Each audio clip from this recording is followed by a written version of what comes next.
Hey everyone, welcome to a special bonus episode of Locked On Lakers. Brian Kamenetsky, Andy Kamenetsky. LeBron James has an off night in Cleveland. Doesn't matter. Anthony Davis and the rest of the gang lead the Lakers to a huge win.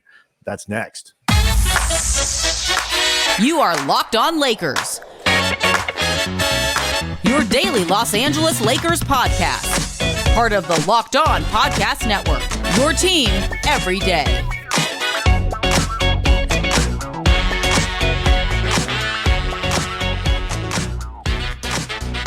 Thanks to everybody for making Locked On Lakers first listen of every day, Monday through Friday, no matter how or where you get your podcasts. Also, sometimes on Sundays. Locked On Lakers will always be there for you, never behind a paywall, always ready to talk after a game. And Locked On Lakers on YouTube is where you can go hang out with upwards of 22,000 subscribers. And it is a fun day, I would say, Andy, to be on the YouTube channel or joining us on Subtext. Join subtext.com/LockedOnLakers, leaving us questions there. And because this was a big win, the Lakers go into Cleveland to kick off the first of a 4-game road trip, a very challenging road trip, starting against a suddenly healthy Cavaliers squad that is good when they have all their players. Moving into Philadelphia, you get hopefully a chippy against Detroit, and then finishing in Oklahoma City. So, Andy, getting the first game of this trip, particularly on a night where LeBron James doesn't play all that well, 8 of 23 from the floor, 1 of 9 from three-point range, 4 turnovers, got a technical for doing the chin-up thing on a dunk. It was just wasn't his night. Yeah, I mean, just to put in perspective how much this was not LeBron's night, some of those chin-up technicals are the refs getting a little too full of themselves, getting a little too mall cop, just call the game and relax. But this was not one of those. Like, I think it's a stupid rule. I don't have any problem with them chin-upping, but that being said, LeBron might as well have been like at the gym doing chin-ups. Okay, like it wasn't quite no, that but bad. it But was, by this standard, yes. Well, by the standard of, was it in any way necessary, justifiable, somebody underneath you're trying to avoid? No, this was LeBron doing a chin-up on the rim. He just kind of pulled himself up a little bit. And look, it is a dumb rule, but he knows better, and he didn't even argue about it. Well, the reason I bring it up, though, is just it was in a very tight point in the game where you could not afford to potentially give away a cheap point like that. And LeBron is as smart as anybody in the game, knows that as well as anybody. But, there are a lot of different takeaways from this game and themes that we can get into from Monday's show as well. But to me, the number one, I guess, theme from this big win in Cleveland was seeing the team come together with contributions from basically everybody, including some big ones from some of the supporting guys, down the totem pole, down the pecking order, on a night where LeBron just really didn't have it. And that, we've talked a lot over these 17 games. That has not been the case nearly enough during this season. More often than not, LeBron has needed to go supernova, even in some games where it's like, look who they're playing. It shouldn't be this tough. This is a formula that they need to adopt more often. Anthony Davis was massive. It starts with Anthony Davis. It does, but there were contributions huge up and down the roster that, again, I don't think that can be overlooked as maybe the biggest takeaway from this game. They supported LeBron. That won't happen every game, but it needs to be able to happen. Yeah, and look, this was a night where, obviously the Lakers missing Jared Vanderbilt still hasn't played, and Gabe Vincent still out. You're missing Rui Hachimura with the nasal fracture. And happened during the Dallas game. I have no idea when. But like in the first quarter, he apparently played the whole game with that ailment. I had no idea it even happened. I once suffered a nasal fracture in a sporting event and immediately removed myself from the game. I said, that's it for me. Yep. I'm done. And so for $18 million, you might have stayed in. I might have. Although I get that money either way. That is true. That is when you true. get smashed in rugby, it was a rugby game, and they called it they refer to it as a smashed face. Very few things make you want to stop doing what you're doing more than having your face smashed and your nose caved in. So kudos to Rui for continuing to play and showing more heart and spirit than I would have. They really did get a lot of contributions, and we can get into them. You had Christian Wood was great in the first half, 13 points, finished with 13 points. I think they were all in the first half, weren't they? He in particular, he had a really big night from behind the arc. This was the first night that Christian Wood had made multiple threes in a game since November 6th versus Miami.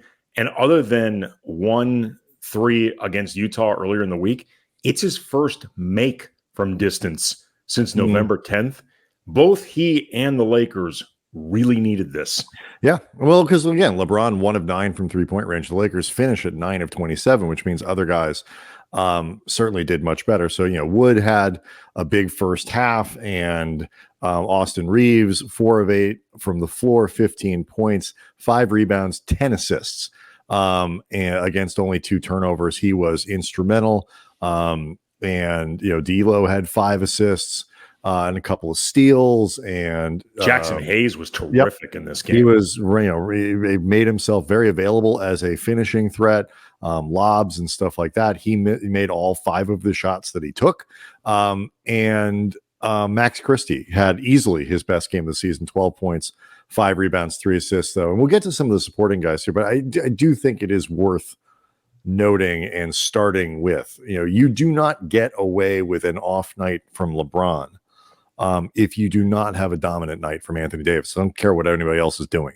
Not against a good team. And he went 32 points, 13 rebounds, 3 assists, 2 steals, 3 blocks, got to the line 7 times, made 6 of them, 13 of 20 from the floor, very efficient. The Lakers clearly were trying to get him the ball, were running plays to get him the ball. He was particularly good in the second half. But he was crashing the glass. He was following shots. He was just out. I don't want to say out efforting, but like out working and out positioning, and just he was dominant against a very good front court for the Cavs. Yeah, and it took about a half before the Lakers could really keep Cleveland out of the paint. Although to be fair, they're one of the best paint scoring teams in the league. They're very difficult to keep out of that area between Mitchell and Garland, who only played in the first half. Their ability to penetrate, the 2 bigs they have with Mobley and Allen, plus Mobley's ability to pass. Like there's a lot to keep track of. And I thought, though, that AD did a good job of bothering a lot of stuff in that area, even if sometimes eventually Cleveland was able to turn it into a score. I thought very often he was doing his job. And then and as the game went along, the Lakers became much better at just guarding pick and rolls in general, guarding Donovan Mitchell. Like they became much more aggressive on how they were guarding Mitchell. They did. Again, especially without Garland available, they were much more aggressive. They were able to get the ball out of Mitchell's hands. He finishes 4 of 18 from the floor. And a lot of that in the second half began with Max Christie on the point of attack. Like there were a lot of aggressive doubles and things like that coming, but Christie, who guarded Garland very well as the primary guy in the first half, got switched over to Mitchell as the primary guy in the second half with Garland out. And again, there were doubles and stuff like that. But as a point of attack guy, Christie was terrific. Yeah, he played very well. But going back to AD, though, he talked afterwards. He was asked about the Dallas loss. He didn't have any points in the second half and only 1 shot in the fourth quarter, if that was like a big point of emphasis. And he was very diplomatic afterwards. He said it wasn't something that was heavily discussed, but today he never likes Christian Wood having more points than him because Christian Wood had 13 in the first half, obviously joking around. But he said that there was a recognition and encouragement from his coaches, from his teammates, just to get the ball and go. And this is interesting because it's something you and I have talked a lot about with AD before, because a lot like Pau Gasol, AD is one of those guys who is always looking to make the right basketball play first and foremost. And you want that from your superstars, but sometimes you need your superstars to just say F it and take over. And AD said afterwards, sometimes the right play is just taking the shot. Yeah. And that's something AD, as much as there needs to be an onus to always be looking for him, LeBron noted how he sets like 95% of the pick and roll screens on this team. So there's a reason to be looking for him. But some of this is AD, when he gets the ball, needs to be looking for the opportunities to shoot as opposed to looking for the quote unquote right play. Yeah, I mean, again, it's just you got to remember sometimes, like you say, you are the right play, and so they needed to have it, and it was a tone setting thing, and certainly in the second half, the Lakers and a lot of the defensive issues in the first half, yeah, they had some containment problems with the Cavs, but they also had some turnover problems. The Lakers offense throughout most of the game was as good, and this is absorbing a bad night from LeBron. The offense was as good as it's been all year in terms of player movement, in terms of ball movement. Again, the distribution from Austin Reaves with 10 assists in 32 minutes. But the turnovers were a real problem first half. Like, I think they had 9 or 10 at least going into the half. They did a better job. 9. They had 9 in each half. Yeah, they were looser in the first half, I thought, than the second, and they really did clamp down defensively on the Cavs, only allowing 44 points in the second half after allowing 71 in the first. Yeah, so I mean, both teams did a little better. There's some of the shot making calmed down a little bit, but they did a better job defensively in the second half than the first. And this was a really significant game. We can talk more about it for Monday's show as they get ready to play Philly. When you have a 4-game road trip that takes you through 2 very good Eastern Conference teams, again, I'm ignoring Cleveland's record now, 8-8, because they've had a lot of guys out of the lineup, and so that's a good team when everybody's healthy. And they were playing pretty much all of their dudes in this game. And you go to Philly on Monday and you finish in Oklahoma City. This is a very easy road trip to go 1-3, assuming you can win that Detroit game if you don't get off to a good start. Now you're looking at a chance to 2-2 looks, 500 trip looks pretty good. And, you steal one more game. Now you can come back 3-1. The Lakers, Andy, have quietly won 7 of 9. So as much as it hasn't looked the right way over the last, I don't know, whole season. So to this point, over the last 17 games, we'll call it all of it. Since they, again, they've won 7 of 9 since they were 3-5, and I think this was their best win of the season. It's up there. If it's not the best, it is up there. We've talked about this a lot. They have not been consistently impressive over the course of these 17 games, but sitting now at 10-7, they have not hurt themselves really much in the process. They are 2 games, 17 games. We forgot to mention Cam Reddish didn't play. That was the other guy who.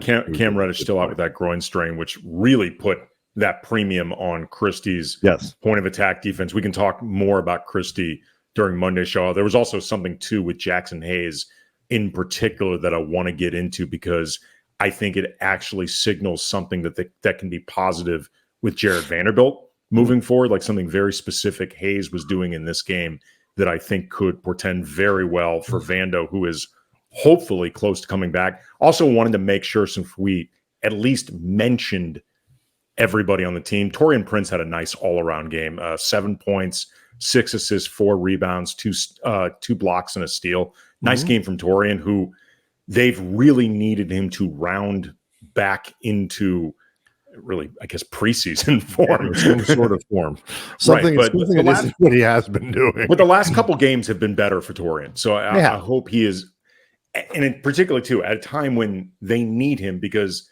they're going to be missing 3. Rui's out for like a week minimum, and we don't know when Vando's going to be back. Reddish sounds like he's getting closer, but we don't know if he's going to be available in Philly.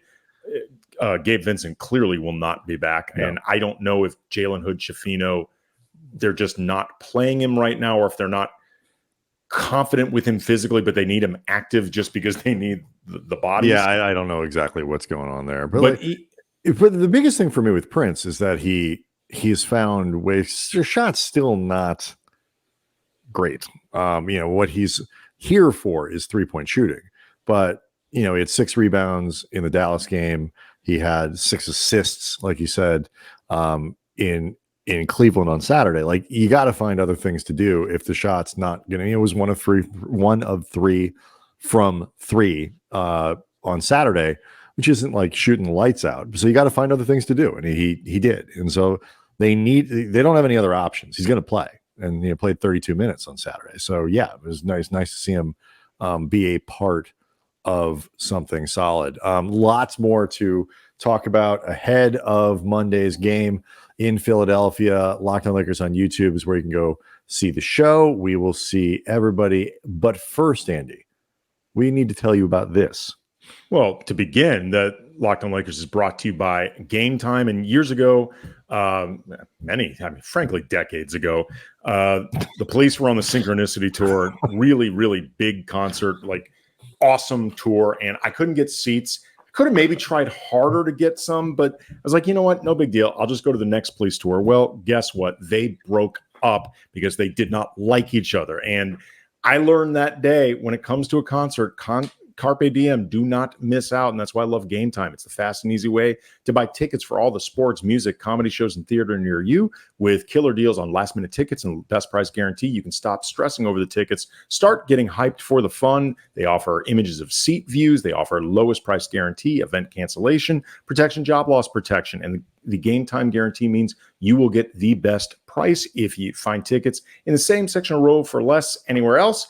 Game Time will credit you 110% of the difference. It's the fastest growing ticketing app in the country for a reason. So snag the tickets without the stress using Game Time. Download the Game Time app, create an account, use the code LOCKEDONNBA for $20 off your first purchase. Terms apply. Again, create an account and redeem the code LOCKEDONNBA for $20 off. Download Game Time today. Last minute tickets, lowest price guaranteed.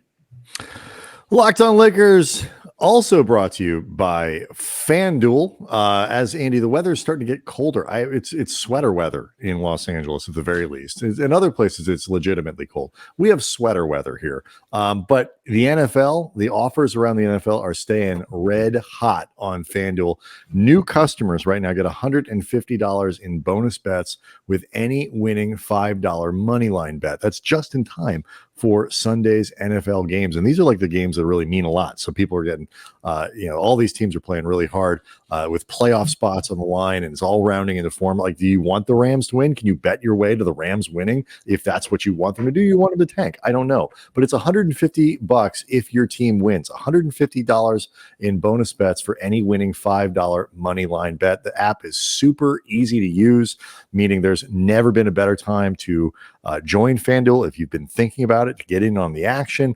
You've got all the options, Andy, with spreads, player props, over unders, and more. So visit FanDuel.com/lockedon to get yourself ready for the stretch run of the NFL season. Again, FanDuel.com/lockedon. FanDuel, official partner of the NFL. We will see everybody on Monday.